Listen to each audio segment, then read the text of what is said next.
Hello and welcome to Focus on Liberia. My name is Anthony Sie, and this is the Hour of Politics. Welcome and welcome to yet another exciting edition of the Hour of Politics, Focus on Liberia, where we always try to educate, elevate, and promote all things Liberia. And the political discourse is to be promoted here today. I have a guest who is seated, ready, strong to engage us on the issues that we have packaged for her. My guest in today's edition of the Hour of Politics is Victoria. Victoria, welcome to Focus on Liberia. Thank you, Asoni. Thank you so much for the invite. And it's a pleasure being on your show again. I look forward to a fruitful, healthy discussion. We look forward to talking about Mama Liberia and also talking about Montserrado County in particular. Yes, thank you. It's a pleasure being here. Thank you. And it's always good to have you in the hot seat and ready to discuss. Victoria is a 2023 Senatorial Aspirant for Montserrado County, the most political county in Liberia. And she is from the ANC. And talking about the ANC, she is the Deputy Vice Chair for Political and International Affairs. That is a huge portfolio. And that is why she is well and best suited for this kind of political discussion. Again, welcome. How family? How is our dear country doing, by the way? Trace is relatively fine. We have people are now afraid. We have some security issues, but yeah, health wise, the country is fine from our family, and we struggle to put food on the table for the family. We are here, just here, but the country actually, Mama Liberia is mismanaged. And this is why we are doing everything possible, money to give President we are a one term because he's not managing the country well. All right, we will see how that one term will be achieved. And as we go into the discussion here, and folks, if you are just joining us, we say welcome. We're going to look at 2 or 3 specific areas. We'll be looking at Victoria's quest to net Montserrado County Senate seat in 2023. And also, we will be looking at the new CPP revised framework document. The CPP is new, and so they revised their framework document. We will be looking at that.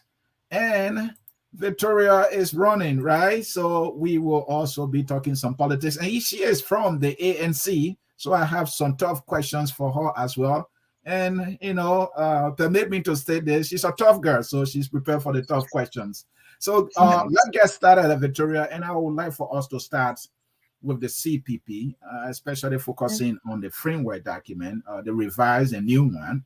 I'm just curious, is there more of the same old, doing the same thing over and over, learning from the old author? Or is this what the people say, experience is the best teacher? So with that, I asked the question, Victoria, are you sure you have a better framework on author and on finger this time? You know what I'm coming from.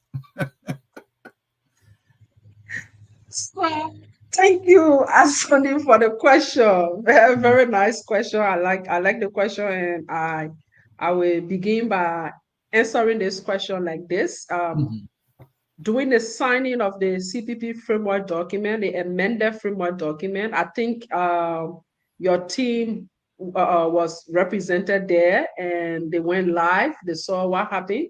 exactly. So meaning, yeah, they saw what all happened there. So meaning we learned a lot of lessons from Mhm, the past relationship we had. So we had to make the public now to be the witness. mhm, If you saw doing a, I will come back to answer the other question, but mhm, doing the signing, if you the presentation of the framework document to the Liberian people, you mhm, saw that the Secretary General of the ANC, who is the Secretary General of the CPP, mhm, presented this document to the chairman of the CPP, who is also the chairman of Liberty Party, mhm. Mr. Musa Hassan Berete. Okay. But before he presented this document to Mr. Musa Hassan Berete, he let the public know that the framework document was in 5 copies. One was for the standard bearer of CPP, one was for the chairman of CPP, one was for the Liberty Party, one was for the ANC, and one was for the NEC, NEC. Mhm, So he called them on a podium to tell the Liberian people that they have recognized their signature after they perused the document. They mhm, confirmed to the Liberian people that this is our signature, this is what we committed to. So this time around, we will not go into any trouble with anybody because we all committed to this document. But yes, the framework document, we learned a lot of lessons from the old framework document. So this is why when we were doing the ceremony, we went through all of those processes where people came, look at the document, acknowledge that this is our signature, and then you sign receipt of the document, because we saw that in the old one, people said they never ever received a copy of the framework document that we submitted to NEC, which we thought was lie. And I also want to stretch this, since I'm on a platform, that there have been no alteration of a framework document. Nobody finger framework document. And you're But talking for about the some, previous one, right? yes, the previous one, because you Okay. talk about, is this one similar to the other one or not similar to the other one? Is there any fingering? So there was no document finger in the Mhm, first place, but for some selfish reason, mhm, for some political reasons, people thought that the route they were going were the best route to take, to mhm. tarnish somebody's reputation just because of your own selfish reason. But hey, today here we are, and up to now, the other people left. Up to now, we have not seen what has been the progress made since they left. We don't want to go into talking about what they have done, but no document was fingered, no All right. document was ever Thank you. I altered. will take that, but I don't want us to dwell on the past, but I'll have to ask though. Uh, did all the I's get dotted at the time and all the T's crossed at the time with the first framework document? Will you say that or not? So this is what happened when the lawyers I don't submitted want the us to go document. into explanation. I want us to dwell on it. I just asking a simple question. Can you No, say the previous one you dotted all the I's, you crossed all the T's, and all the due diligence, no, was done? we will not answer yes or no question. Okay. All right. We will not go into also explaining so long. Yes, please Eh, don't. it will be very short. So when the lawyer submitted this document, Mhm, usually people go on, and luckily for you, I am a member of the National Advisory Council, and I remain a member of the National Advisory Council, even with this amended document. So I know exactly what transpired during that period. So when people said we did cosmetic, change in a document like dotting the I and crossing the T, that happened before Mr. Cummings submitted the final document in the chat room. When he first submitted it, he said, guys, this is the framework document. Please look at it and give me feedback if you have any. Nobody came with feedback. So at the level of the ANC, because we were chairing the CPP, we wouldn't have left the R not dotted.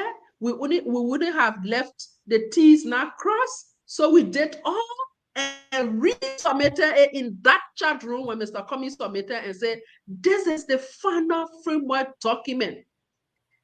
Kindly ensure your resolution and other things that you're supposed to put in place are done for us to have this document sent to NEC.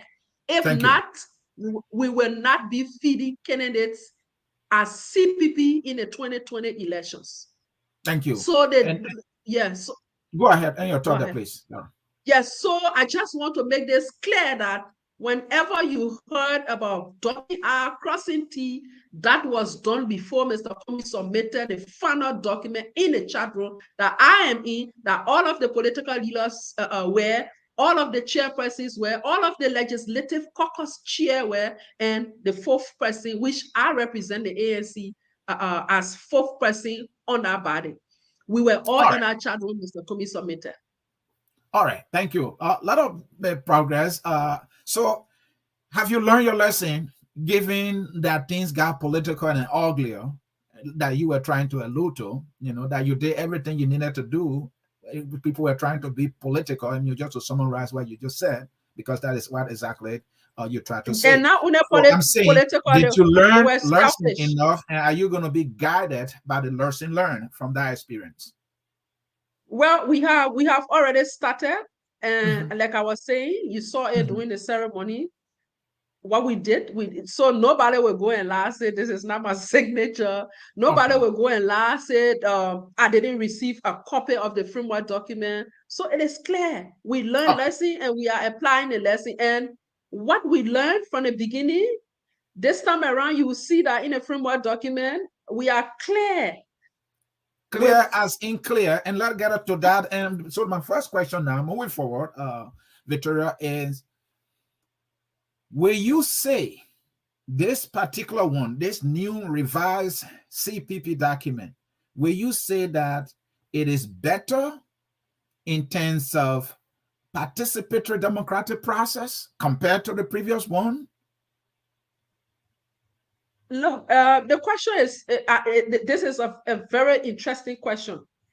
Both documents, because when you look at this framework document and the old framework document, it spells out clearly that Mr. Alexander B. Cummings is the standard bearer. The other document, the old document, it says, let's go to consensus, let's go to VPS, and then let's go to primaries if we don't agree on the consensus. Now, so why that change? Why that change? What makes, yeah, and there where I'm coming. What makes the difference between the both, and I believe is also democratic. In the old framework document, we were full in that collaboration. Two of the political parties said they were not feeding presidential candidates. So we had two presidential aspirants in the CPP. So Unity Party and the ANC, we say, okay, since the both of them want to be president, let's go by what we lay out in a framework document. Now, people, they didn't want to agree to that, but now here we are with the new framework document, or the amended. I do not want to say new because it is not new. We just amended it. The amended framework document now, Liberty Party had initially said, we are not going to put up a presidential candidate. In fact, Liberty Party went to the extent of endorsing Mr. Alexander B. Cummings. Mm-hmm. Now, the two political parties are now left within the CPP. How do you expect them to proceed? We went back And on the that makes it table. democratic in your words? We went back to the process. Mm-hmm. We discussed it, and the Liberty Party said we still maintain our position that we are now ready to put up a candidate this year, this time around. So automatically, Mr. Alexander B. Cummings becomes The it's standard like a bearer, the the standard standard bearer of the bearer CPP. It's like it's of the new CPP, and there's a reason I'm using the new CPP because no, uh, I it, would prefer you say rebirth, but new, no, it's not new. It's okay, the new yeah, it's born not. or the born again CPP, if I can pull it that way. But if you throw me, I ask though, does the framework then, the new one now we're talking about, or the revised or amended, to Yeah, use your words, yes. I want to know, does it provide a level playing field for competition, or is it something that actually ordains people for elective seats? Which one? So this is it. And let me tell you, we still have in the framework document, we talk about consensus. Mm-hmm. Consensus is also democratic. Once we agree that But this this is time what we with the want, presidency or the presidential ticket, it was not consensus. It it was was, done it was, through the it writing of the was, framework document. it was as only if Please if explain the for me and my listening so audience.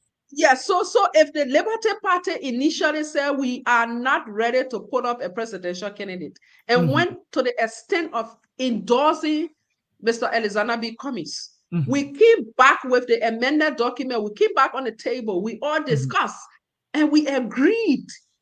The state maintained that they are not ready to put up a presidential candidate at this time. Mr. Mm-hmm. Alexander B. Cummings will be the best candidate. We Mm-hmm. agreed, and so that's democratic. Nobody here is, sometimes politics is so sweet that sometimes And I you see think it that like kind of democracy you're talking about is it participatory, in your it opinion? I is, don't it want to is, it disagree is, with you, but I'm just asking, is it participatory? it is participatory because once you have the other party and your party sitting on the table discussing and agreeing on something, it is participatory. All right. I will not fight that. So now, my next question is, should we expect primaries within and among the constituent parties for elective seats? Should we see that? What I mean is, so in ANC, because you are in ANC and you'll be running for the Montserrado County Senate seat, something we're going to talk about later in the show. Would there be a primary in ANC to decide between you and somebody else, or maybe others who will be running? Would that be? So there should be, as per the ANC constitution, and I told you on your show before, I have said it on several shows that I appear on, Mm-hmm. that I will live by the processes laid out in the constitution of the ANC. Which I will is? live by it, which is we have to go to primaries. If you have more than one aspirant, you Mm-hmm. have to go to primaries to Okay. determine who is the candidate that you are going to present to the CPP. So as far as I am concerned, I do not see anybody from the ANC who is vying for this position. I'm the So you only are one the right lone now. candidate or aspirant for now from the ANC For side for now, the Montserrado from the County? ANC, from the ANC angle, as far as I am concerned, Mm-hmm. there is only Victoria in the ANC who is aspiring for the Montserrado County Senatorial seat. And this is why I'm even motivated and doing a lot of work.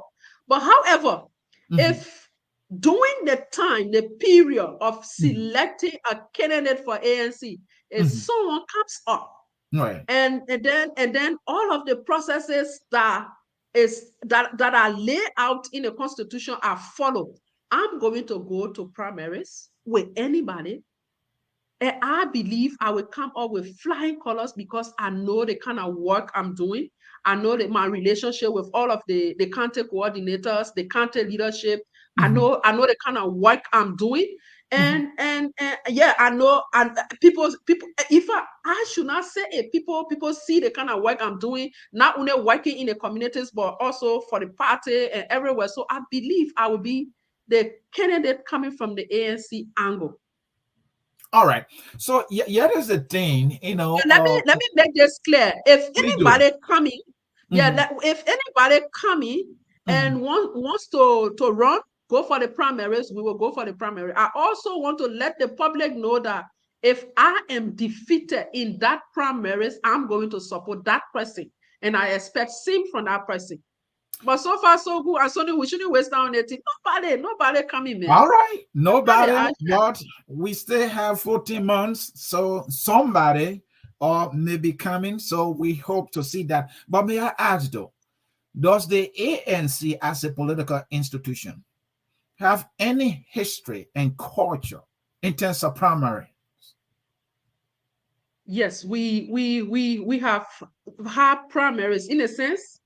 You can agree, you can have consensus. You can also, in 2017 we have primaries for some seats. Some For seats example, we for example. some seats we agree.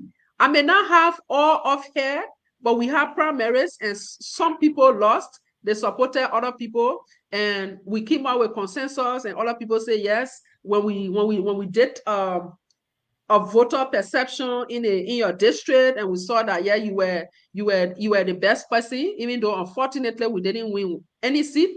But then we say, okay, let's agree that this person go. Let me take for example, how they call him.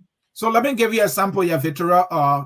Phoebe Amaherins, Tai One Way, and Simeon Taylor, I believe, from Grand Cayman County. Did you have primaries for those individuals? So Phoebe Herons, when he was running in 2020, Phoebe Herons was the only candidate. Okay. What's about Tai One Way? Tai One Way also was the only candidate. And then, how did you get to Boto Cannon, by the way? Boto didn't run on a CPP or ANC ticket. Oh, okay. You only supported her as a party. Boto was a member of the ANC. When the CPP didn't agree that ANC takes Bapolu, when Boto learned that, she immediately resigned. She said she felt that she was the winning candidate and ANC did not fight for her to get on a CPP ticket. So she resigned and went independent. So hey, people say you supported her. We got concerned when the government went after Boto. We got concerned. She was a partisan of us. She didn't do anything wrong. It is because she felt that we didn't go through the normal process, and she felt that we were making the wrong choice. She went into the race independent and she was winning the elections.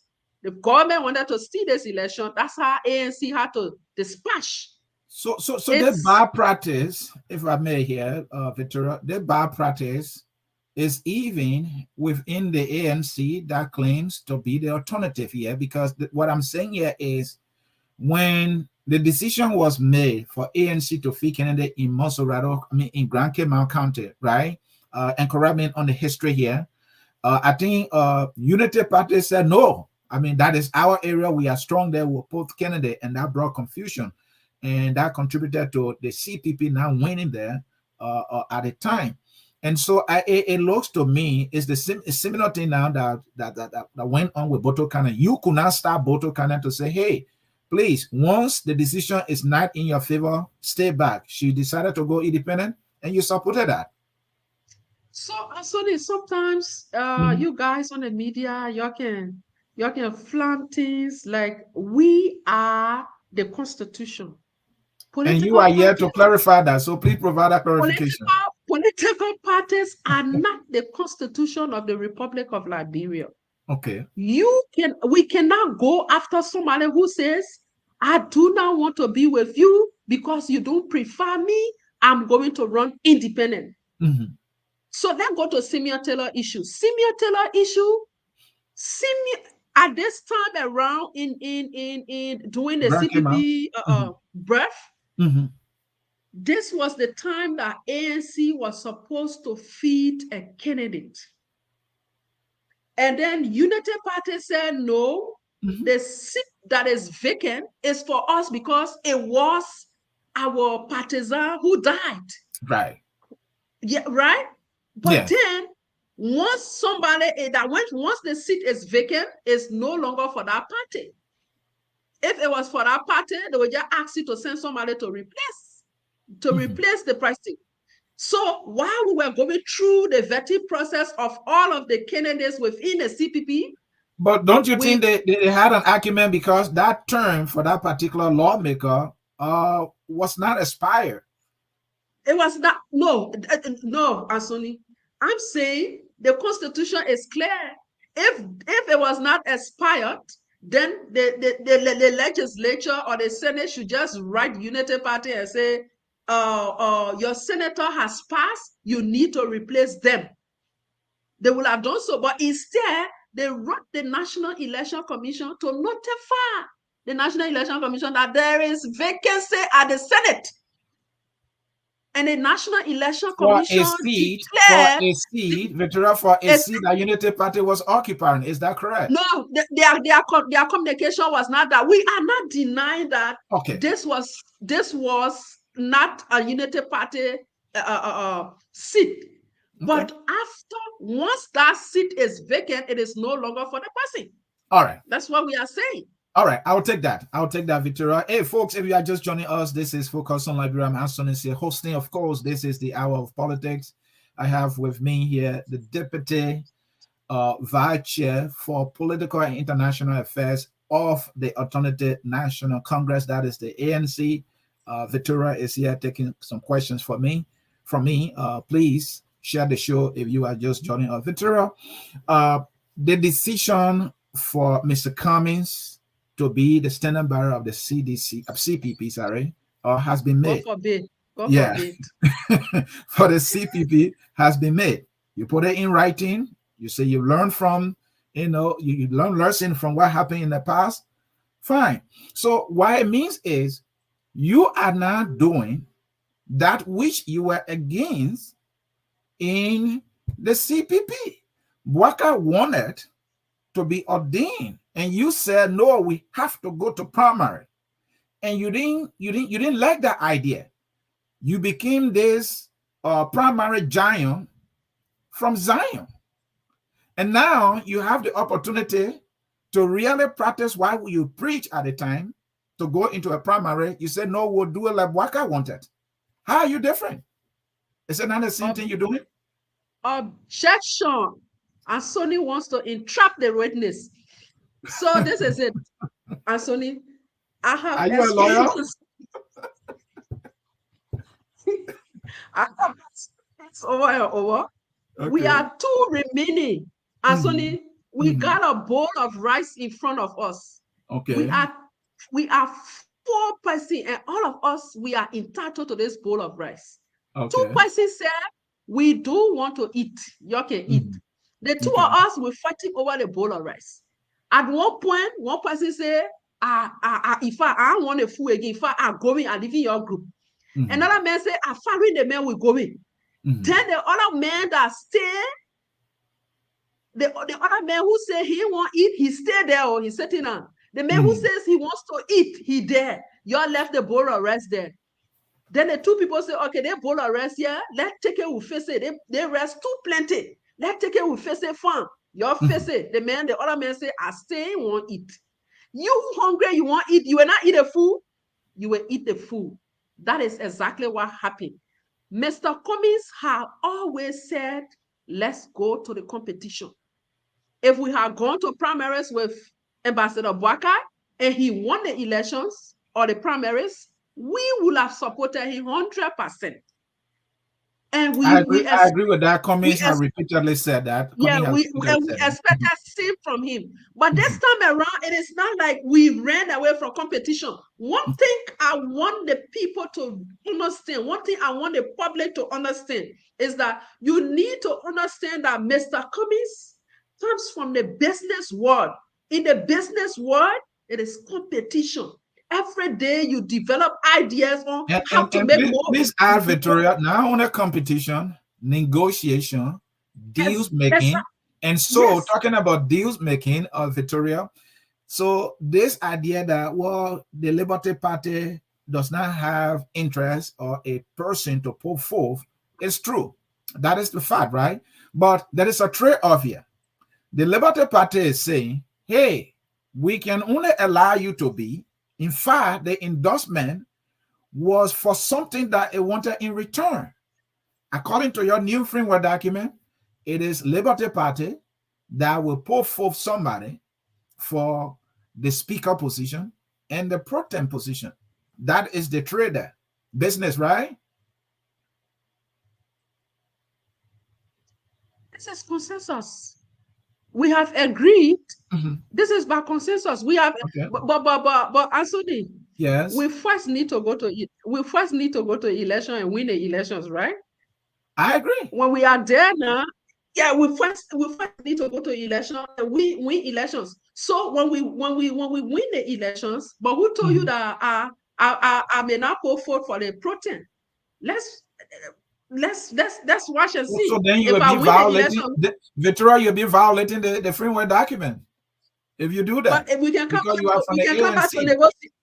We can come back to the negotiation. What if at that point Liberty Party is not interested? You think they would not? They would. Why would they not be interested when they ask for it? Are you also No, but suggesting that Mr. Cummings at I'm some point will saying say, "Well, I'm not interested in I'm becoming saying president"? no, by that time he will be president of the republic. So he will Okay, not say I'm not interested in being president. But Anthony, let's look at it this way. please. The framework document is clear. Mr. Alexander B. Cummings is the standard bearer. Mr. Alexander B. Cummings is free to choose anybody from anywhere to be his vice running mate. Mm-hmm. Yes. The legislative seats, we will divide them, like spell out in a framework document. But hey, the framework document is there. There could be time that Liberty Party will say we don't have people to put here. Maybe Mm-hmm. ANC has somebody there. There will be some negotiation, right? Mm-hmm. Once it doesn't affect the Liberty Party or affect the ANC negatively, that should be no problems. That's All right. consensus. Let us come to something here.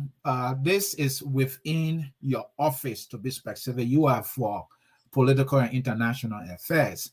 Your chairman, Musa Hassan Berete, chairman of now the CPP, said, you, the CPP, will charter planes and take Liberians in the diaspora to Liberia to not only register, but to also vote. In addition, he said, you will encourage them to go into their various localities to at least get you 50%.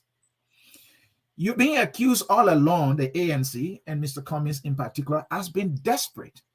Is there a joke?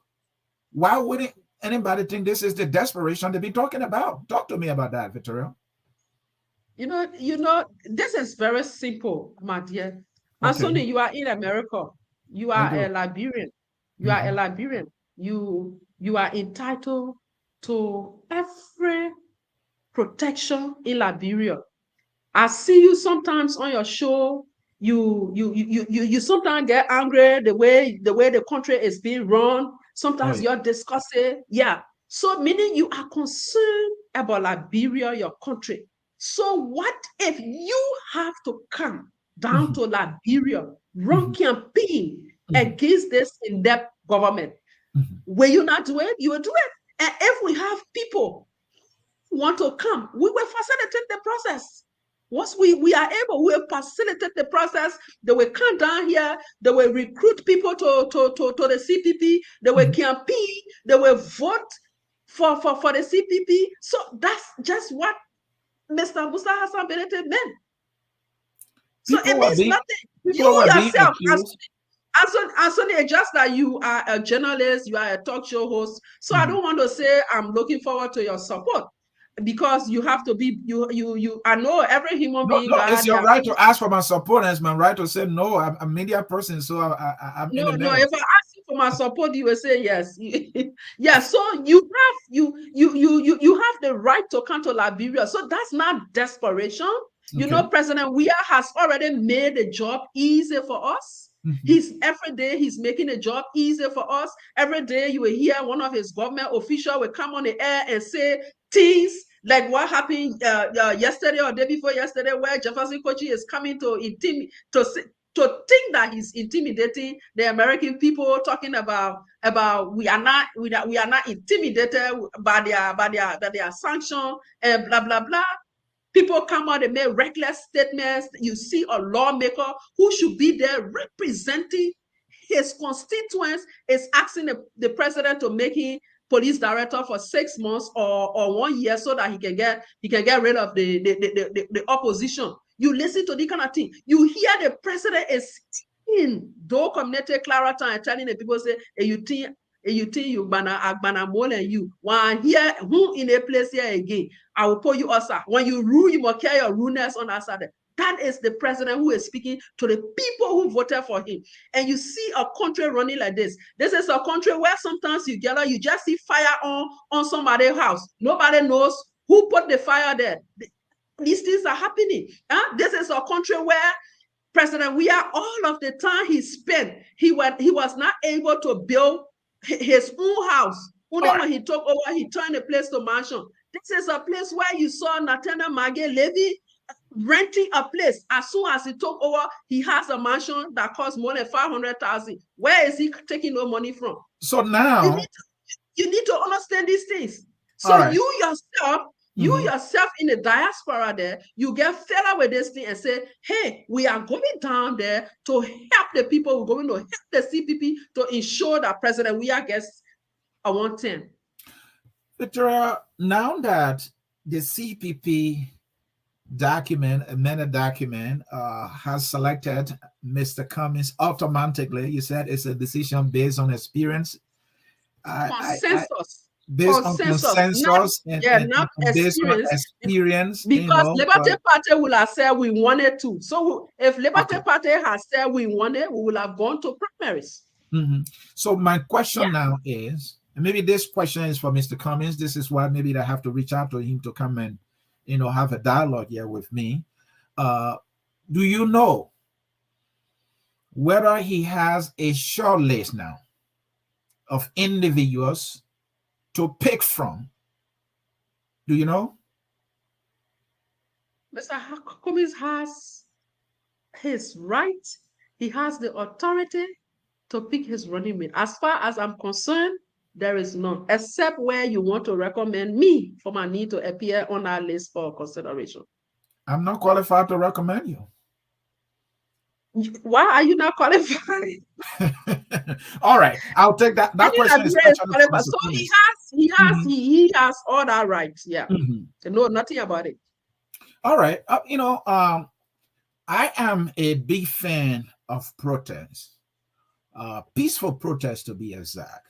Victoria, there have been a lot of vaccine issues in Liberia. And I've seen so many press statements from the ANC. Sometimes some of these vaccine issues require a stand-up through a peaceful protest. I have never seen the ANC to have initiated, planned, organized, or have executed one. Never. Is it that the ANC is too good, too big, too clean, too nice, to not get a hands dirty? Why has the ANC not ventured into that territory? CDC protested, Gandhi protested, Dr. King protested. Why has the ANC never, ever organized, planned, and executed one with all the numerous challenges and issues that have been happening in the country? So protest is relative. So press statement coming out is also a protest. Okay. You are Yeah, press statements coming out is also a protest. Mm-hmm. Going to stay on a street with your placard is also a protest. One person going to stay is also a protest. So protest comes in many ways. If you think that going to stay in a street, your life evolves, and do it through writing. Mm-hmm. Because you have, look, and suddenly when you are in this country, when the 6 o'clock people running to be whom? This is what happened in this country. The people make the country to look fearful. You saw what happened to the University of Liberia students. It was not because of the Americans, the sanctions they put on. The second one would have been the same. So you are intimidated and afraid. We are not afraid because we are speaking out. I'm on the radio speaking out. That's another way of protesting. We are telling the government that we are not satisfied. Maybe these words that you Every speak in the Wednesday, press conferences are empty. every Wednesday, I wear red to protest that sanitary materials be free to Liberia. Every Thursday, I wear black to protest violence against women, especially rape. So those are ways to protest. I know way back in Cameroon, every Wednesday, everybody, the opposition will wear red and say that they are not satisfied. So once they wear red, you know that they are not satisfied. So protest doesn't mean you have to go to the street and spend a lot of money bringing people from left and right. Look, Asoni, we have a lot to do in this country. What we have gone through in this country, we do not want to provoke this. You are looking at the ANC. Which one of the political parties besides CDC that used to do this thing? Then when they see people, one person say you just stand, you get your placard, they're ready to bring 10 police officers to come and arrest you. They used to be in the vanguard of protesting. The chairman of CDC today, he used to be on in the street. They were fearless, Victoria, and that's why they protested. You are afraid because you cited some of the reason why you can't do that, and all you can do is just send out letters. I just said maybe they never had the capacity to send their message through writing. They never had the capacity, and this is what we are seeing in this government right now. They did not have the capacity. So, Anthony, just their look strategy at work, isn't it? The guy elected. Because of protests? Is it because of protests? Protests contributed to that. No, protests didn't contribute to them winning. Protest has never contributed to people winning. Instead, when you protest, people get wounded or sometimes people get killed. Look at what happened in Sierra Leone in a few days. People got killed. You're reducing your number of votes. So how is it that protests will make you to win? And I have said it. Render anybody in power. Protest can render anybody in power. In many ways, Anthony. Protest can render anybody in power unpopular, and then get defeated. In so many ways. We have seen. I live in Guinea. I saw when the late president, when there used to be protests all of the time, he kept winning until he died. All right. So it was not, yeah. All right. I will take that. I agree that there are so many forms of protest, and you are saying the press statements and press conferences. You wearing red, and I don't know how many Liberians listening to those press conferences read them in the first place. So I will take that, and I will agree. Let us make progress, folks. In cyberspace, this is Focus on Liberia. I'm Anthony here hosting. Of course, this is the Hour of Politics. My guest is Victoria, who is the Deputy Vice Chair for Political and International Affairs from the Alternative National Congress, the ANC. We're going to take a short break, and we will be back. We will drill a little bit on the ANC before going to Victoria's quest to become Montserrado County Senator in 2023. Is the ANC strong? Before that break, let me say this. Is the ANC strong? Is it weak? Is the ANC tired? Is the ANC fractured and bruised? Is it strategic or out of ideas? Is it politically exhausted and troubled? Is it led by men and women or by boys and girls playing rookie? I don't want you to respond. We'll take a short break. When we come back, you will have your turn to speak, Victoria. So, folks, a short break, and we'll be back with more vexing questions. Stay tuned. At Focus on Liberia, we discuss everything Liberia, from education to politics, arts and culture, entertainment, agriculture, history, religion, family, and technology. Focus on Liberia uncovers and showcases the best of Liberia and shows the world the truth about Liberia. We educate, elevate, and promote all things Liberia. We conduct interviews, panel discussions, debates, and more. Tune in to Focus on Liberia on Facebook and YouTube and be a part of the stories that make up the news. This is Focus on Liberia, and I am Dennis Ja. And I am Anthony Sied, and welcome back to the program. Victoria, I threw a lot of things out there, and I want you to respond. And if you don't mind, I'll repeat them. Is the ANC strong, weak, or tired, fractured, bruised, strategic, out of ideas, politically exhausted, or troubled? Is it being led by men and women or boys and girls? Talk to me. The ANC is strong. If you are in Liberia today, you will see that the ANC is the only opposition political party actually right now that you hear about in the communities. You see our cars flying around from one place to another, one county to another. The ANC is being led by men and women, of course. How will you say boys and girls? Yeah.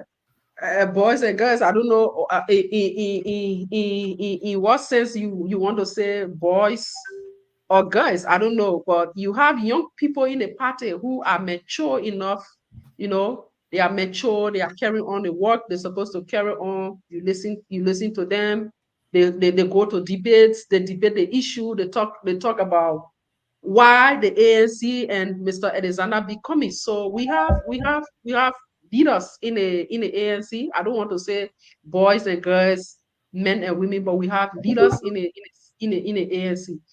One thing I want you to know, and I think you will bear me witness, and more people will bear me witness, that the ANC is the only political party in Liberia that keep their internal problems inside. The ANC is the only political party. And sometimes I tell people, I say, don't think that the ANC do not have issues. We have issues among ourselves. But the leadership role that Mr. Alexander B. Cummings is playing, that is the reason why all of our issues are resolved within. You don't hear it, also. We resolve it within, we manage it, and then we move ahead because we have one goal. Our one goal is to work hard and ensure that the presidency is given to Mr. Alexander B. Cummings. So yes, we are working as a team, a unit. We work to ensure that everything is okay in the party. But Asoni, come and say you have heard ANC Osa there. Somebody has gone Osa and said, oh, Victoria is proceeding this way. We will always discuss it, except where some of the writings leak from chat rooms. That's another issue. But we will always discuss it in our chat room. We'll always discuss it in our meetings. We'll find a solution to it. If we have to punish somebody, we'll punish the person. Sometimes we make it public, and sometimes we don't care to make it public. All we know that person is going on a punishment. So that is the ANC we are building. And that comes from the kind of leader you have. And Victoria, it could mean that you adore your political leader so much, you see him of having no flaws. And so whatever he says and does, whatever decision he makes, whether or not it's ill-advised or poor, you take it because you love him. You don't challenge him. So you are having a kumbaya moment. That could be the reason. No, Anthony. I'm not the only person there.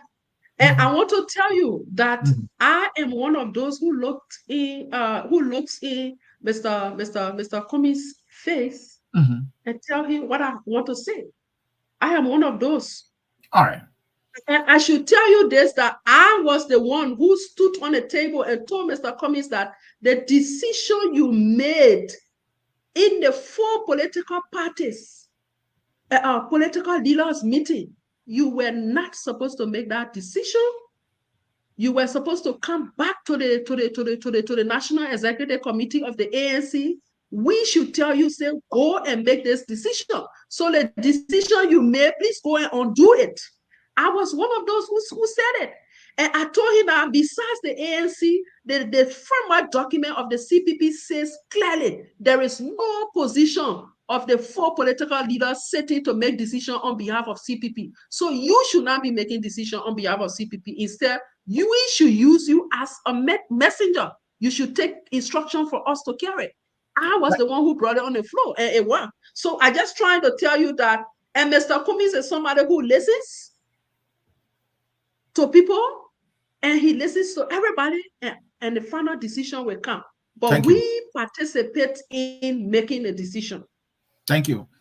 So does the ANC have subject matter expert groups studying and crafting shovel-ready projects and programs?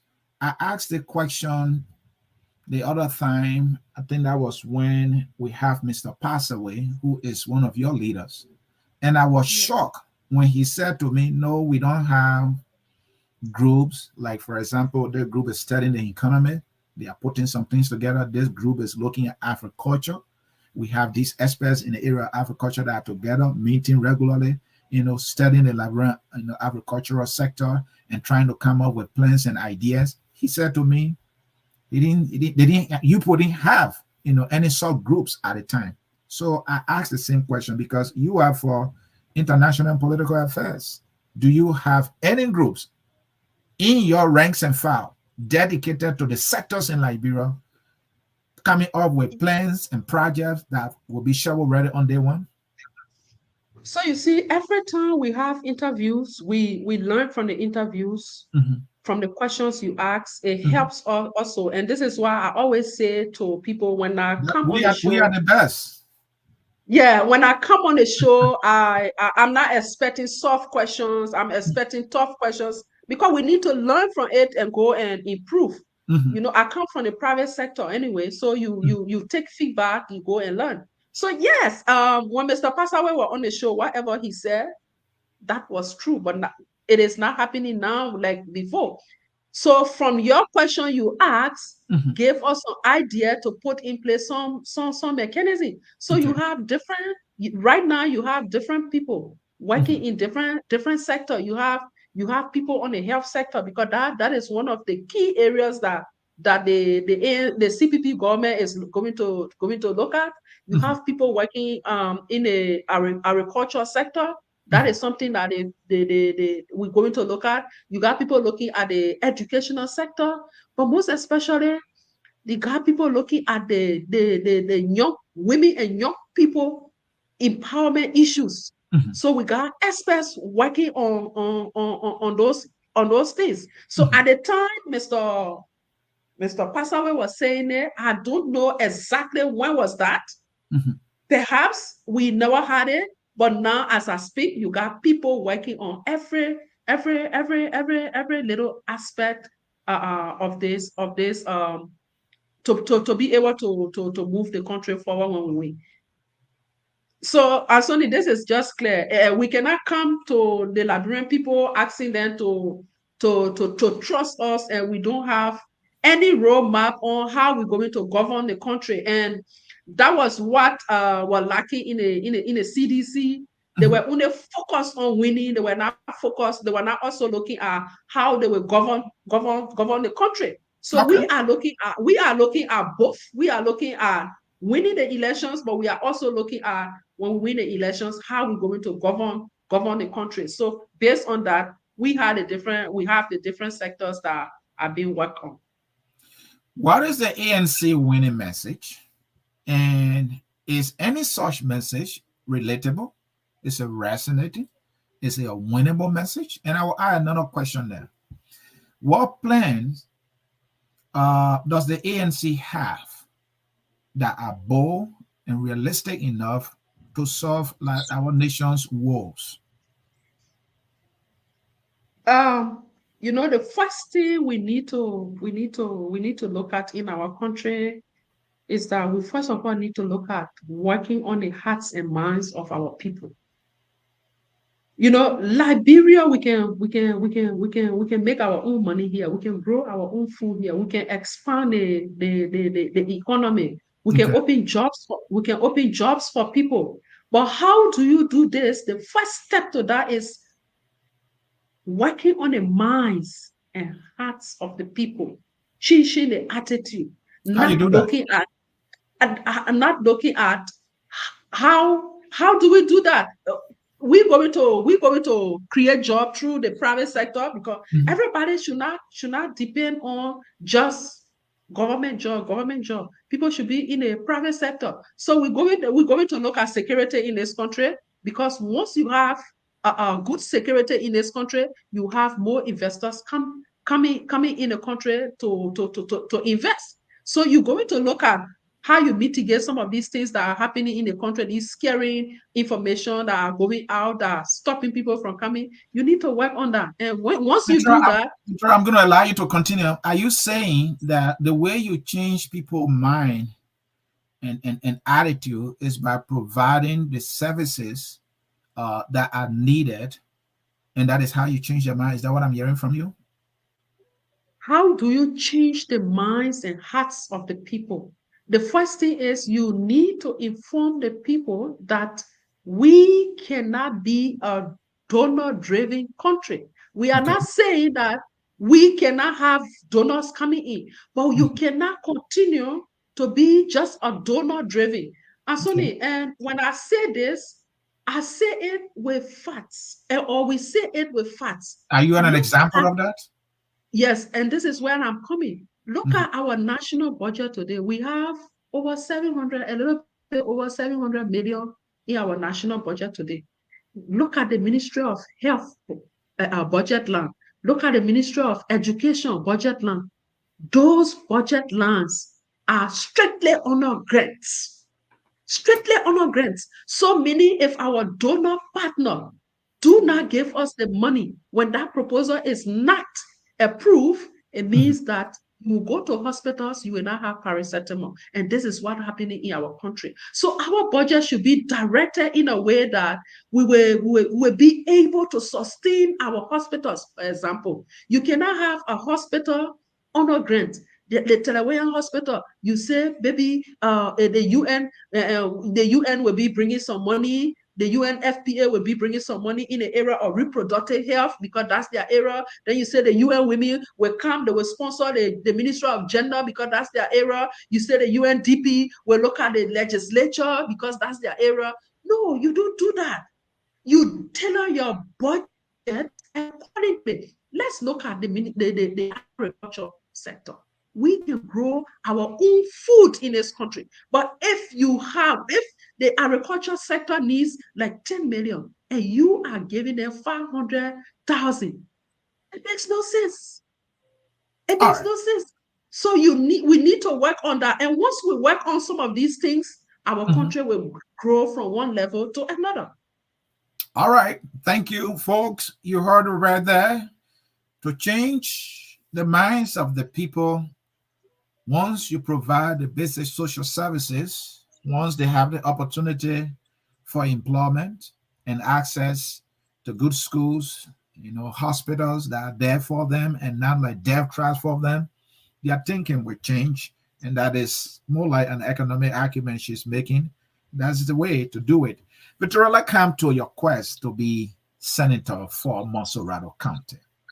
My first question, arguably, current and previous senators have failed Montserrado County. Have you found out why those before you and even those serving now have failed? This is my thinking. Mhm. I think first of all, the adequate representation is lacking, because when you talk about adequate representation, the three cardinal functions when you talk about the adequate representation, it doesn't mean you go and stand in a legislature, in section or in committee room to shout and then go live. People see you talking. That's not what they call adequate representation. That is just a portion of, a mini portion. Adequate representation is where you see in your constituents what are the happenings there. I will tell you that some of the lawmakers, when they were elected when they had a little, and when we come to that, we'll talk a little bit about the census. You see that they had a little bit of population, but now the population has grown there. They do not even know that this area needs a school. That area needs a hospital or a clinic. They do not know. This area needs electricity. We need to run a pipe there to give them water. They do not know because they are just shouting. You need to go down to the people to understand what's happening there. I'm not saying the lawmaker is responsible to do the basic things for the people, implementation. I'm not saying that. But you now, when you know what is happening in your constituents, and I'm speaking because I come from the private sector, I work in the NGO setting for more than 20 years. So before you write a proposal, you need to first of all do an assessment. When that assessment is done, you will tailor your proposal according to your assessment report. So you will know exactly what are the areas you need to focus on in terms of education, what are the areas you need to focus on in terms of health, what are the areas you need to focus on in terms of empowerment of young people. You will know exactly once you have done that assessment. And once you do that, you tailor your proposal, you send it, you will win our proposal. So this is not happening. And I said this on one of your sister shows the last time. I said, if our budgets were being drafted from the community level to district level to county level and then to national level, we will have a very beautiful budget, meaning you will have known what is happening in Bobo Julape, what is happening in Nikabozu, what is happening in Fisebu. You will know what exactly is happening. You will know that people are taking pregnant women on motorbikes, and sometimes they lead to death. You will know all of these things. And once you are tailoring your budget, you will say, hey, we need to concentrate on the health sector. We need to concentrate on the agriculture sector. We need to concentrate on that sector because you will have done an assessment. But that is not being done. So once this is not done, they are elected, they stay there. The next thing is they want to collect the 30K. And then when somebody come and say, my wife deliver, I get baby top, take $30, you say, go buy baby top. So are you not going to be collecting 30K? I want to ensure that 30K goes to the appropriate sector that is in need. If you look at 30K, you times it by the 103 people, you have 3 million plus, 3 million and change. So why is it that 3 million cannot go to the health sector when we sometimes do not have settlement in those hospitals in the counties? Even here at JFK or at Redemption Hospital, you need to do that. And these are the reasons why the lawmakers are failing, because they do not represent their people from the bottom. They start from the top. And you have, in this case, you have to use the bottom to top strategy. That's the only way the people will feel you and say you are doing the right thing. So I know earlier you said, as of now, you don't have a competitor from the ANC. You are the lone aspirant right now. I just hope that somebody jumps in so we can see a competition. But I have to ask them, why should the ANC trust you? Why should the ANC trust you? Because I'm trustworthy. For their Senate candidate for Montserrado County. Why you? Why should they take you?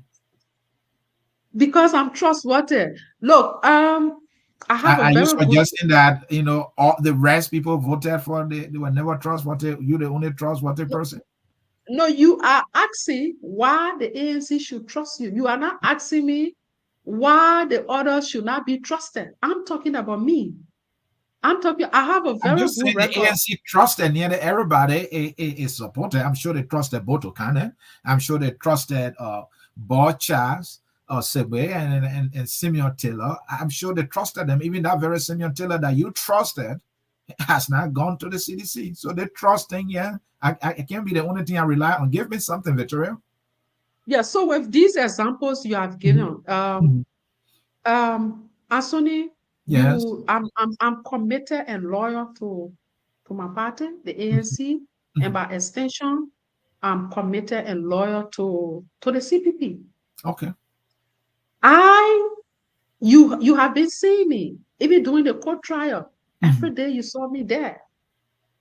Every day I was on the radio Maybe talking. you're being loyal now because you want something.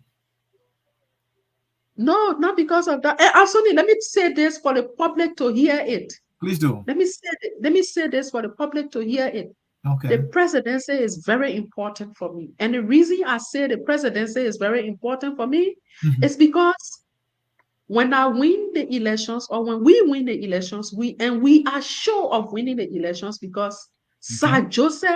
Sir Joseph has already made the job easy for us to win the elections.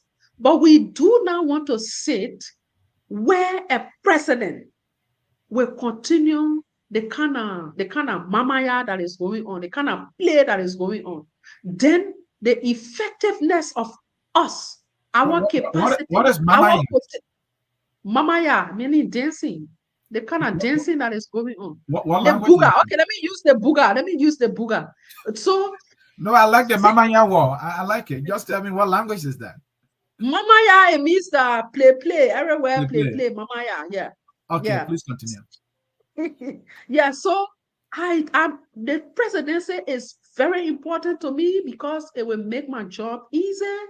We will have an integrated person who will be leading the presidency, the executive branch, Mhm. who thinks that the Liberian people deserve better. So when we are doing our jobs, there will be no interference like brown envelopes and other things under the table that will make people to vote against the Liberian people will. So I am interested in the presidency. I just want to say that publicly for people to know that the presidency is key to me. All right. The senatorial race, let's Jose Jagolena. All right. So now that you brought Sir Joseph in, I had a question for you, and I'm going to ask that question now. Can you defeat Sir Joseph? And if yes, what will you use to defeat him? And let me add, though, Victoria, money and people are key determinants of elections. Are you at an advantage with these two? Sir Joseph might be. So we do not have the money. We do not have the money. We come in with what we think the Liberian people deserve. We are making a case to the Liberian people Do to you have elect the us. people? Yes, we have the people. For the people, we have them. You know, I said it earlier that Sir Joseph has made a job easy for us. And so the last You mean time by Sir Joseph, him, bringing medical supplies, building schools? Is that how he made it easy? How did he make it easy? Please explain. I will give you one example. Please. During the Ebola crisis, Mm-hmm. Sir Joseph was running around in one ambulance, passing around the town. When he passing, they say, Sir Joseph passing again. Even if Sir Joseph is not in our bus, but the fact that I was rating on a Sir Joseph ambulance, people say, Sir Joseph passing again. But they fail to realize, and it is because we were not doing it for political reasons. I work and raise money up to 10 million or plus during the Ebola crisis. You mean like We $1? saw, I mean, USD. You raised that amount of money. Anthony, I have led business development efforts in an international organization that raised up to 22 million with the Global Fund Malaria Grant. We have raised up to 22 million. We have raised up to 14. And you didn't put your name and face on that. So I just said, did. That was a good strategy on his part. It got him elected. I just said we were not doing it for political reason. We were serving humanity, right? So we did it. And look, sometimes the Ebola crisis, sometimes the trauma comes on me, where I was in a field and saw pregnant women dying in front of hospitals because the hospitals could not touch them. You saw the baby turn in the stomach until the woman died and the baby died. We saw children running away from white vehicle because their parents were taken in white vehicle and the parents didn't come back. We have all of those trauma. We weren't doing the Ebola time, but we didn't do it for political reason. Now, let me come back to the main topic. So during the Ebola crisis, Sir Joseph was all over. But there were and there are still lapses in the health sector. As a representative, what did Sir Joseph do to improve the health sector? The answer is zero. He's now senator. What has he done to improve the health sector? The answer is zero. So and when I say the point is the people decide. The people decide your fate. You take your case to the people, right? And Sir Joseph, as represented then, when he did that, you talk about, that was him taking himself to the people. And the people blessed him with power and gave him the Senate. You raised a significant amount of money. You were not strategic. You didn't put your knee and face to it. And now the question is, are you known, active, and visible, Victoria? Are you known, active, and visible in Montserrado County? I am known. If you want to, you can tell your team to take their microphone around. Yeah, I will send my reporter over there. Yeah, you need to do so. And you need to tell him, we need to invite him to some of our programs. So you see what we're doing. So, we got a lot of information in the communities and things, but these are strategies that we do not want to say on the radio because we have a lot of strategies we are putting in place. We are going to win these elections. Trust me, we're going to win these elections. You want to bring your strategy out at the 11th hour, probably when the people will not be paying attention? We are carrying on our strategy, but we do not want our opponent to know it because we do not want them to penetrate our strategies. But we are carrying on our strategies. And I wanted to just say this. Please do. The last time when Sir Joseph entered the country, Sir Joseph was brave to tell the Liberian people that the government has not done much for them, the Liberian people. But Sir Joseph, that should be shame on him. Sir Joseph is the chair on executive. Sir Joseph is from the CDC. This is his government. Maybe he's satire and he spoke the truth. Shouldn't we commend him for that?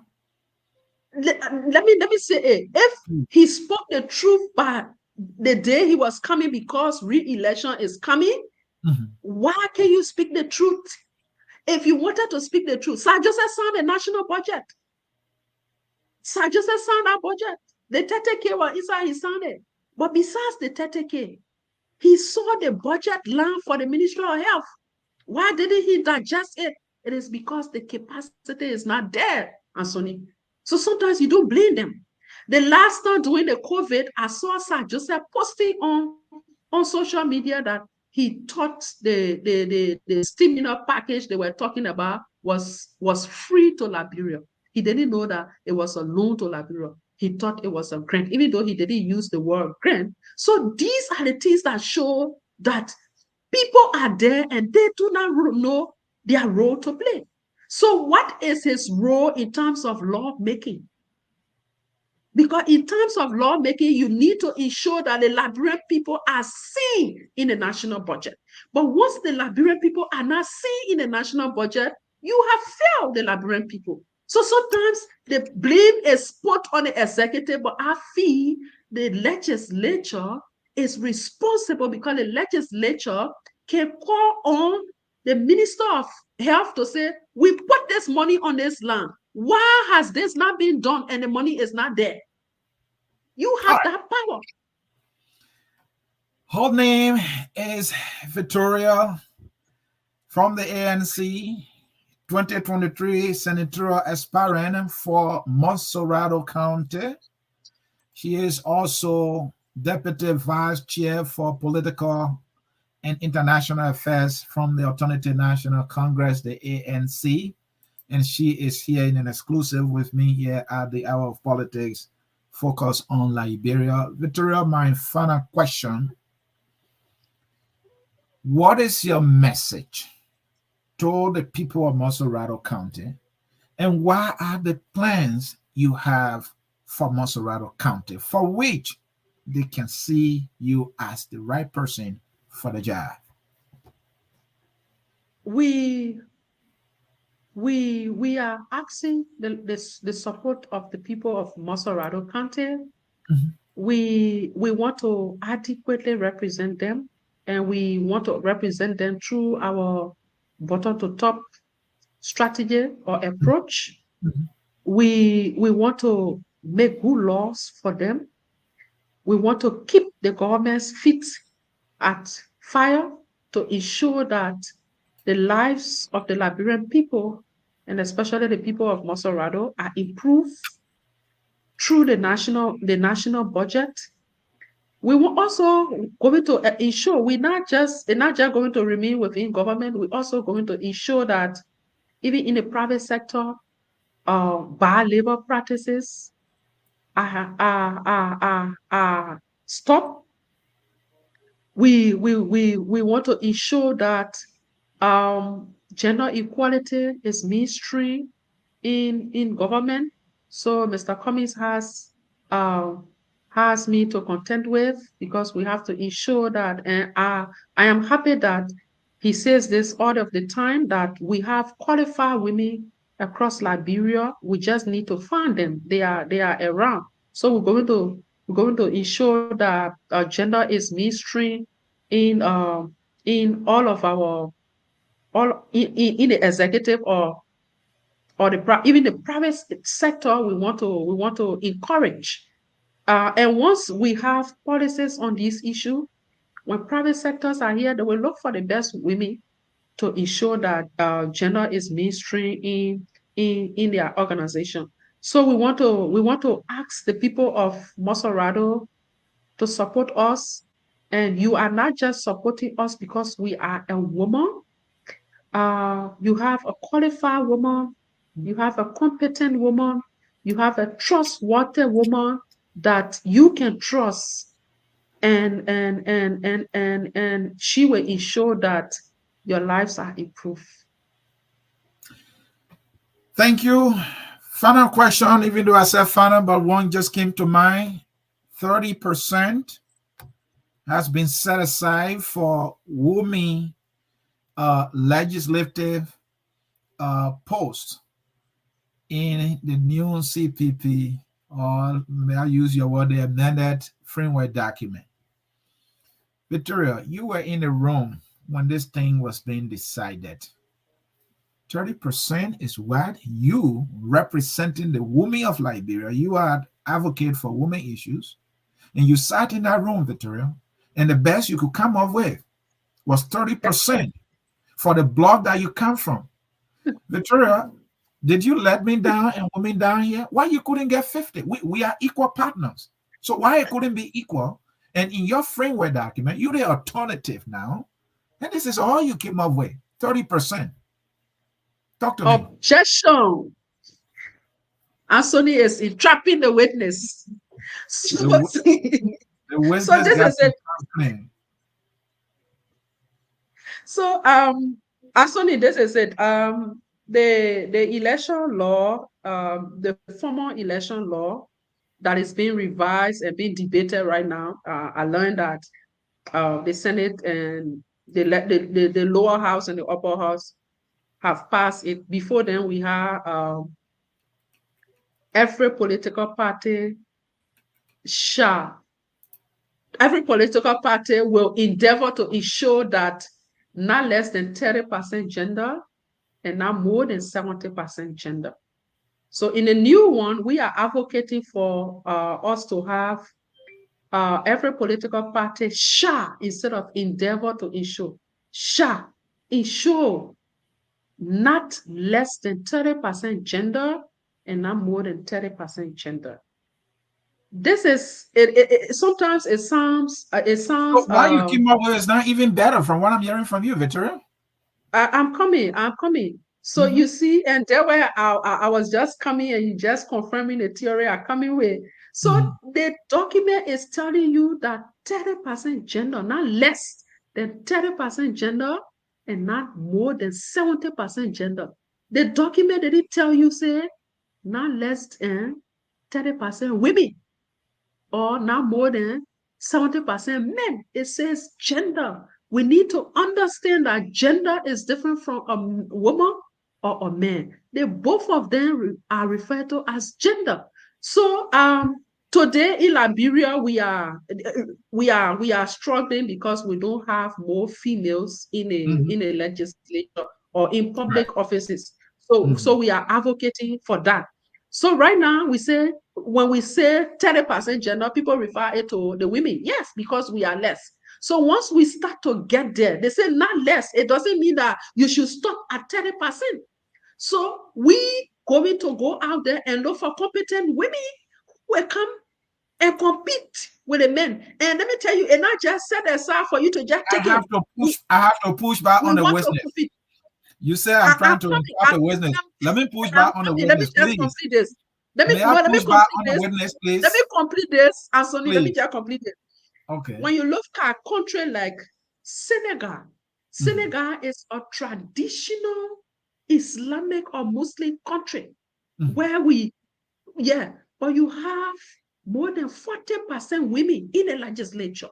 When you go to Rwanda now, the men are struggling to come at the level of the women. So their gender thing, we have to be careful.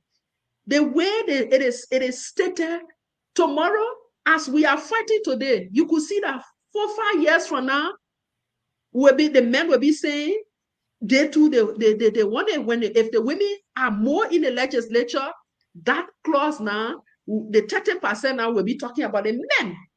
And this is why it is cleverly written that not less than 30% gender and not more than 70% gender. So tomorrow, when the women are more in the legislature, we will be advocating again for the men. So I want that to be clear here. May I read that? That is in the CPP amendment. I thought you were reading from the 11.4 on gender balance of candidates.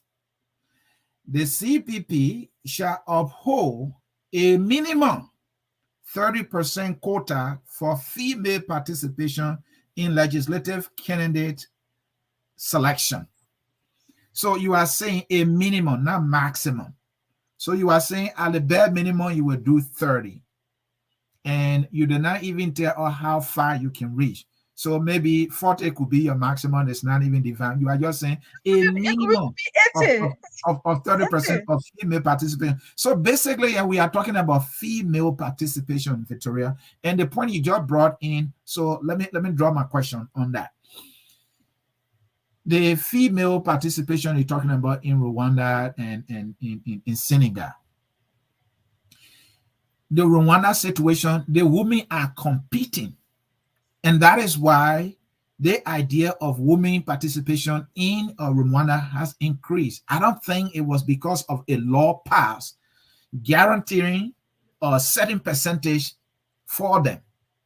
All right. So what I want to see is that if you are to allot a percentage, let it be equal. Let it be 50-50 because we are equal partners. But I also believe that it should be an equal level playing field. Let us not assign percentages. Just as you said in Rwanda right now, the women participation is in the roof compared to the men. So talk to me about that. So I was reading the election law when I was speaking about the gender issue. Yes, in a CPP framework document, we said a minimum of 30%. And Anthony, let's be practical about this gender issue. Okay. We know very well that my grandmother was never educated, but my grandfather was educated. And because he was educated, he had more than 11 wives. None of them were educated, right? And our mothers grew up, because my grandfather was educated, he educated all of his children. But you have other people, even up to now, you have them in the rural, even in Moravia here, you have people who will say, let the boy go to school, or even when the boy and the girl go to school, they come back, the boy is playing football while the girl is struggling in the kitchen preparing food, and the girl will prepare the food and put it on the table, the boy will come and eat.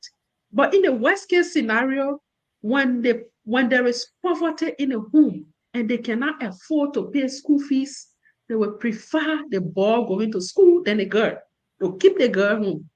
The girl, so we know that the women have been down the line. But Victoria, the world has advanced. There are more educated Liberian women, including you, right?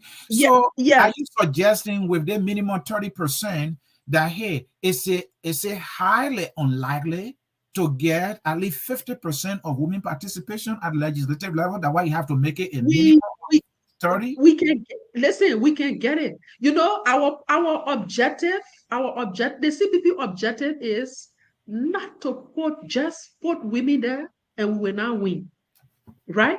And the grammar is clear. It says you want quality women. And the minimum quality women you can have, that 30% in your judgment. No, that's what we say. We said, you know, you just want to trap. I'm not entrapping the witness here. You just want to trap the witness, and you will not entrap me. So we say that minimum. It's clear. Okay. Mom, there's a minimum. All right. So it means that we could seal. I am telling you that I'm sitting down waiting for any man who wants to come and compete with me in the ANC. Oh, you are lucky I'm not into, politics, party politics that but way. One thing we need to understand, Anthony, in Africa, women stay at the back in politics. Sometimes, and that's the nature of women as a whole. That's the nature of women. Women are people who are shy. They don't want to go into politics. Then myself, when I finally made a decision, because in 2011, I was asked to run in District 6. I turned it down. In 2017, I was asked to do SIM. I turned it down. This time around, when I accepted to go for the Senate, people came to me and said, hey, even the things you do, they will cut your hair, they put it on naked picture, they say that I said, yeah, I'm going for it. They can do anything. Once that is not me, I'm going to go into it. So you will not have every woman that will be brave to be insulted, like the way sometimes some people go on the radio, so insult us. They go on Facebook, they insult us. So not everybody will take that thick skin to say we're going into it. So the women are shy people by nature. So to find them, they are qualified there, but to find them is hard. So we have a minimum of 30%. And if we can find more than 30%, yes, we'll put them out. All right. Thank you. Thank you so very much. We'll take a short break. When we come back, we'll be taking calls. So those of you who wish to call, it's about time. I'm not going to read comments today. I'm going to take calls, please. So stay tuned, guys.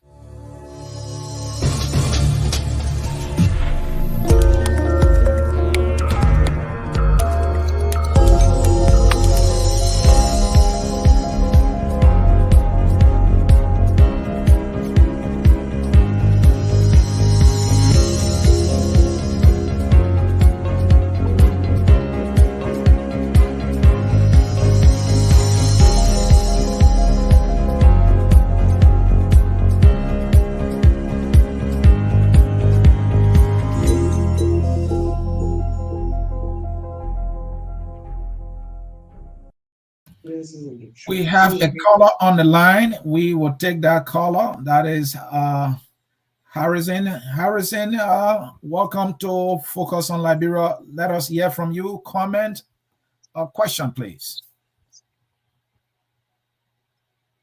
Hello there. Harrison? What's going on here? Can you hear me? Can you hear me? Yeah, I can hear you now. Go ahead. Thank you for taking my call. Ms. Koiquah, for making yourself available. Mm-hmm. So, as always, I admire you, Ms. Koiquah. I mean, you're a very brilliant lady, and I support you. But I was just a little bit not too satisfied with one of your answers to the question. I mean, you raised a great point, but the answer to that wasn't satisfied with it.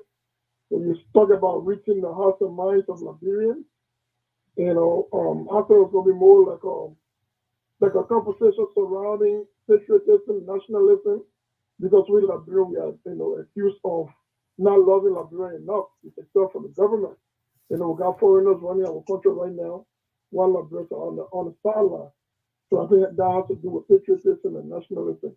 So I think you should add that to your answer. I mean, as far as opening up the conversation on us Liberians really loving our country and being real patriotic to our country, because we are really lacking that. Because Ghanaians are doing well when it comes to patriotism and nationalism, but we Liberians we don't. So you see our government people steal money to go out of the country, or maybe foreigners are running our country. So I think when it comes to the house of mind, that conversation will be surrounded around patriotism and nationalism, love for country. Thank you very much, madam. All right. That was Harrison there. Thanks so much. I think you heard him. He said your answer to the question about changing the minds of the Liberian people, you went more on the economic side, that once we provide these basic social services, the mind will change. And I think I came back with that, and then you went in that same direction. He's saying it should be about nationalism and patriotism. That is the best way to change mind. And so keep that. Let me take this call here from Amin. Let us hear you, Amin. Yeah, hello. Yes, hello there. Yeah, I just want to appreciate it. Mm-hmm. Just in studio. Mm-hmm. I just got a concern. He's advocating for more with gender or women, whatever. Mm-hmm. And there's this thing going on with the Liberty Party, with the woman being the head in that party, the political leader.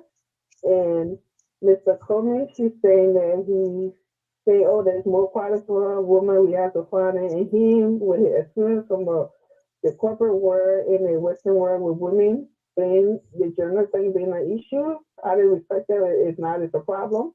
And he admitting that having a joining with a party that the the chairman is disrespecting his political leader, and he's aiding and abetting that, and with all she being a part of that as well, being the ANC, I mean, and how is that? I mean, that doesn't convince me as you something for more women, and that you're saying women have been disrespected in politics. That's one of the, in my opinion, this woman brought in a chairman that is running all over her, disrespectfully, going whatever he's depending on in his government, doing all of this, and your party, ANC, not looking at that with Arizona coming being here with the respect some of us had for him before the whole issue, because that was my man. All right. This whole issue is just maybe to look for him in a different way. So how is that convincing you? How are you convincing people with that situation with the whole gender equality thing? Yeah, I mean, before you go, may I ask you, do you believe that women and men should be held to the same standards when they are in the same space in terms of leadership? Yeah. All right. Why not? If the qualification is there, why not? All right. Thank you. All right. Thank you. That was, I mean, Victoria, 2 questions there for you. Let us hear your response, please. Yeah, so thank you. We are in the CPP, but we have our independency. I would not want to go into the Liberty Party personal issues. But what I want to tell the caller is that I am advocating for women or gender equality because where throughout my working, in fact, I had never prepared a proposal without having a gender transformative budget. So, but let me tell you this, Senator Lawrence is a sister, and this is why I thought to support Senator Lawrence when she was the CPP chair, because I wanted the whole world to know that women can make the difference. I took upon myself, I walked to Senator Lawrence and I asked her three things. I asked her that I wanted her to support me in a CPP if there is any primaries. I wanted her support. I asked her, what could I do to support her so that she succeed as CPP chair? I asked her, what is her ambition in the CPP? These are her responses to me. One, her ambition. She said, Victoria, I cannot tell you my ambition right now because I'm the CPP chair. I told her, no, Senator. I said, Mr. Cummings was the CPP chair, but he showed the Liberian people that he wants to be president. I said, Ambassador Bwaka has done same. So why you cannot do it? And she kept on to say she's not ready to tell me her ambition. So I felt that she had no ambition for anything else besides the senatorial, the Senate position she has. The second one is how can I help you to succeed? She's told me, she said, Victoria, I'm planning a fundraising program and I would like for the women to prepare the hall, setting up the chairs. And I look at Senator Lawrence and I laugh in my heart and said, Senator Lawrence doesn't know who she's talking to. If not, she would have brought me close to her for us to work on some strategic document to see how she succeeds in her role as the chairperson. So I left it. If you can look at, if you feel that the women are only there to prepare her for the men to come and sit down, I'm gone. I'm not there to look for chair for any man to sit down. I want the men to give me chair. I want to be at the level of the men. That is what I'm fighting for. So the third one, my own ambition. She told me, she said, Victoria, I cannot give you my full support.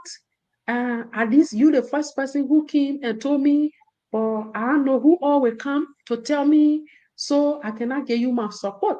So I just want to say that for the Liberty Party issue, that was my own role that I could play to help Senator Lawrence in succeeding as CPP chair and in helping her with, if she had any ambition, how we could push that ambition. That was my point.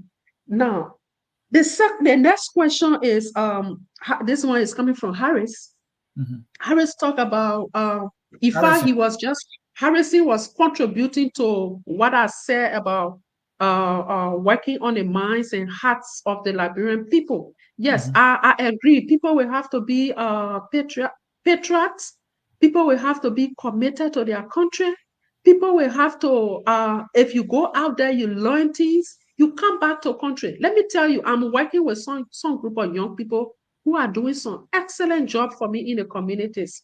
These young people have learned, they went out, they learned how to turn the waste, vegetable waste, to coal pot. Coal pot. They have learned a lot of things that I am working with them and they are teaching other people. I just saw on social media a young man who is making shoes. We are making shoes in Liberia. So sometimes people learn these things, they stay there and work for BB factories, but people come back, and this is what we want to encourage. Once we are committed to our country, we love our country. And I agree with Harrison that we have to love our country. Once we love our country, we will go out there, we'll learn things, or we'll bring people here to teach us how to make shoes. This guy is making shoes. I went to his inbox to ask him for his number. He shared his number with me. I'll be calling him to go there. I will look at his shoes. Do I need to buy other shoes? No. We need to buy the shoes for him because that helps to grow our economy. That helps also to empower other young people to work in his company. You understand? So yes, I agree with Harrison that we need to love our country. And once we love our country, we will not be importing much rice. We will not be importing oil. We could make our own oil right here and use that. We could grow what we eat. And I want to learn from the late president of Burkina Faso, Thomas Sankara. He said, let us produce what we eat. We should not go out there to look for what we eat. Why should we have a soil like this and we are importing rice? That's scary. So I agree with Harrison. Thank you. And let us get your parting statement, please. Okay. We want to say thank you to our listeners. This will not be our first and last time. We will still come back. This show is our show. But we want to tell our many supporters and those who are undecided. We want to say we look forward to your support. We want to represent you. You have listened to us. We are in the communities. We have our teams in the communities. If you want to join the team, you can hit us. The same name you see posted on the screen there is my Facebook name. You can follow up. But we want to say that Liberia deserves better. We need to change this country. President Weah has failed the Liberian people, and we need to change this country. This country, the security issue in this country is terrible. It's getting very terrible. So we have to change this country, and we look forward to each and every one of you. You have seen in recent time that the American government has put sanction on 3 top government officials. Those are 3 top government officials. The Solicitor General of the Republic of Liberia, the Chief of Office Staff, the COS to the President, the Managing Director of the port. They have been sanctioned. So we want to tell the Liberian people that President Weah government is corrupt, and we need to change them because the monies that's supposed to go to them, they are using it to get rich. For Sir Joseph, he's richer than the county. He's building his own property and glory making and saying that. And sometimes I want to ask, when Sir Joseph was going to the legislature, he was not rich. How come today he's rich? If he just took his salary as a lawmaker and doing his work for his salary, he will not be rich like what he is today. And those are all attached to corruption. And once this government is corrupt, Sir Joseph is attached to it because he's chairing the executive, the committee on executive. So he's part of it. He knows about it. So we want to say, thank you again, Anthony. We look forward to coming, and we look forward to doing all the work to make the Liberian people not to reject us. We look forward to making Mr. Alexander B. Cummings the next president of the Republic of Liberia. Thank you. Thank you, Vithera, and thanks always for always accepting our invitation and coming and contributing to the dialogue here at Focus on Liberia. We wish you well. Well, we wish you that you may reach to that political promised land that you are seeking. The nation Liberia needs us all, and that we will come with everything in us, for it needs us now than ever before. We should all play our individual roles and do it to the best of our abilities, for we have it in us. We just have to find it and bring it out. Victoria is saying she has it. She's bringing it. Will the people of Montserrado County see what she has to offer? Will they choose her? The people of Montserrado County like to see people who are known, active, and visible. They cause something tangible. Sometimes they say, well, what have you done for us? Maybe that question I asked, well, the first people you voted for, in your opinion, did something for which you voted for them. Have they made your life better? But then that begs the question, what is this person bringing? I don't even know the person. But then you elected people you knew. You are still where you are. And even your situation has gotten worse. Maybe it is about time you try something new. Something new. Maybe somebody like Victoria. You can try her. I can't campaign for her. I don't know what she's going to do. Some came, they said they were light, and they started collecting 30K. So I don't know who to trust and believe anymore. I will not take the 30K. Make a decision for your country. For you must be part of the decision and own up to it. And hold them accountable when you elect them. You're riding the best of cars, while Koiquah is your portion on roads filled with potholes. But you must vote. 2023 is right in the corner. Please vote for the one you trust and for the one you know. And let's move Liberia forward. That is my closing. And thanks so much, Victoria, for coming. And I will reach out to you for us to do this again. I will send our reporter to assess the way you are doing with your team and see what other people of Montserrado County can count on you. Thanks for coming. And folks, this is how we'll bring down the curtains here and focus on Liberia with a song that says, "We are all Liberians." And Victoria is one of those Liberians you should be looking at. Thank you for watching, and bye-bye. Enjoy the song, "We Are All Liberians." We are Liberia. Liberia is our home. Liberia people. Liberia, Liberia,